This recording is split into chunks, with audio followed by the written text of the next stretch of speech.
ಎಲ್ರಿಗೂ ನಮಸ್ತೆ. ನಾನು ಇವತ್ತು ವಿಡಿಯೋ ಮಾಡ್ತಿರೋದು ಯಾಕೆ ಅಂದರೆ, ಇವತ್ತು ತುಂಬ ಹರಿದಾಡ್ತಿದೆ, ತುಂಬ ಈ ಸಮಾಜದಲ್ಲಿ ವೈರಲ್ ಆಗ್ತಿರೋದು ನಮ್ಮ ಗಂಡು ಮಕ್ಳಿಗೆ ಹೆಣ್ಣು ಸಿಗ್ತಿಲ್ಲ. ದಯವಿಟ್ಟು ಹೆಣ್ಣು ಕೊಡ್ರಪ್ಪ ನಮ್ಮ ರೈತರ ಮಕ್ಕಳಿಗೆ, ನಮ್ಮ ರೈತಾಪಿ ವರ್ಗಗಳಿಗೆ. ತುಂಬ ಜನ ತುಂಬ ಹೇಳ್ತಾರೆ, ಹಳ್ಳಿ ಕಡೆ ಇರೋರಿಗೆ ಅಥವಾ ಮನೆ ಕಡೆ ಇರೋರಿಗೆ ಹೆಣ್ಣು ಕೊಡ್ತಿಲ್ಲ. ಗೌರ್ಮೆಂಟ್ ಅಫಿಷಿಯಲ್ ಆಗಿರಬೇಕು, ಇಲ್ಲ ಗೌರ್ಮೆಂಟ್ ಕೆಲಸದಾಗಿರಬೇಕು, ಅಥವಾ ಇನ್ನೂ ಬೆಂಗಳೂರಲ್ಲಿರಬೇಕು. ಬೆಂಗಳೂರಲ್ಲಿ ಎಷ್ಟು ಜನ ಬೆಂಗಳೂರು ಜೀವನ ಮಾಡ್ತಾನೆ, ತನ್ನ ಮನೆ ತಾನು ಬರಲೇಬೇಕಲ್ವಾ. ಫಾರ್ ಎಕ್ಸಾಂಪಲ್, ಕೊರೋನಾದಲ್ಲಿ ಯಾವುದೇ ಗೌರ್ಮೆಂಟ್ ಕೆಲಸ ನಡೀಲಿಲ್ಲ.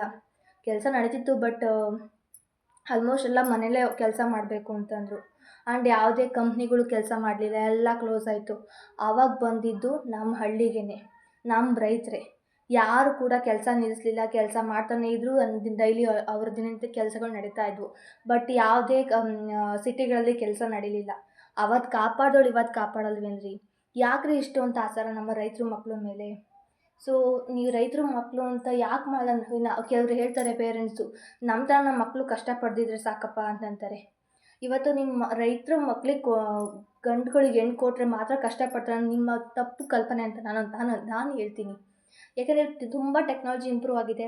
ಆವತ್ತಿನ ಥರ ಯಾರೂ ನೇಗಿಲಲ್ಲಿ ಕೆಲಸ ಮಾಡಲ್ಲ, ಎಲ್ಲ ಟ್ಯಾಕ್ಟ್ರಿಗಳು ಬಂದಿದೆ.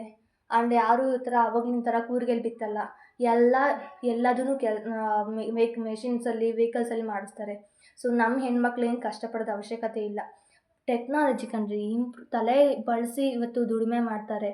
ಸೊ ಅದರ ನಿಮ್ಗೆ ಸಪೋರ್ಟ್ ನಿಮ್ಮ ಮಗಳಿಗೆ ಮಾಡಿ. ಅದು ಬಿಟ್ಟು ಹೆಣ್ಣೆ ಕೊಡೋಲ್ಲ ಅಂದರೆ ಎಂಥ ಕೆಲಸ? ಇದು ತಪ್ಪು ಕಲ್ಪನೆ ಹೇಳ್ಬೇಕಂದ್ರೆ ನಮ್ಗೆ ಗೊತ್ತಾಗ್ತಿಲ್ಲ. ಅದೇ ಅಂದರೆ ಹೇಳ್ಬೇಕಂದ್ರೆ ಇದು ಕರ್ಮ ರಿಟರ್ನ್ ಅಂತ ಹೇಳ್ತಾರೆ ಅನಿಸುತ್ತೆ.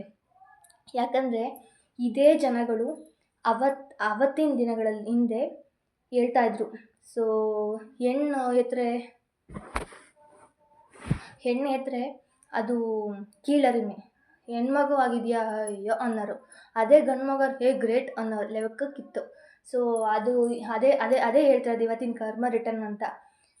ಅವತ್ತಿನ ಗಂಡು ಮಗುನೇ ಇವತ್ತು ಇವ್ರ ಹತ್ರ ಅದೇ ಹೆಣ್ಮಗು ಆದರೆ ಬೇಡ್ಕೊಳೋ ಲೆಕ್ಕಕ್ಕಾಗಿದೆ, ನಮಗೂ ಹೆಣ್ಣು ಕೊಡಿ ಅಂತ. ಅವತ್ತು ಅಂದವ್ರು ಇವತ್ತು ಅವ್ರ ಹತ್ರನೇ ಬೇಡೋ ಲೆವೆಲಿಗೆ ಬಂದುಬಿಟ್ಟಿದೆ ಇವತ್ತು ಕಾಲ. ಸೊ ಯಾರನ್ನೂ ಕೆಟ್ಟ ರೀತಿಲಿ ಕಾಣಬೇಡಿ. ಅವ್ರದ್ದೇ ಆದ ಗೌರವ ಅದೇ ವ್ಯಕ್ತಿಗೆ ಅದು ಸ್ಥಾನ ಇದ್ದೇ ಇರುತ್ತೆ. ಸೊ ಮತ್ತೇನು ವಿಷಯ ಅಂತಂದರೆ, ಎಲ್ಲ ನಮ್ಮ ಹಳ್ಳಿ ಜನಕ್ಕೆ, ಹಳ್ಳಿ ಇರೋರಿಗೆ ಏನು ಕೊಡಲ್ಲ ಅಂತಂದರೆ, ಹಳ್ಳಿಯಲ್ಲಿ ಸಾಕೋ ಕೋಳಿ ತುಂಬ ಟೇಸ್ಟು ಮತ್ತು ತುಂಬ ಒಳ್ಳೆಯದು ಅಂತಾರೆ.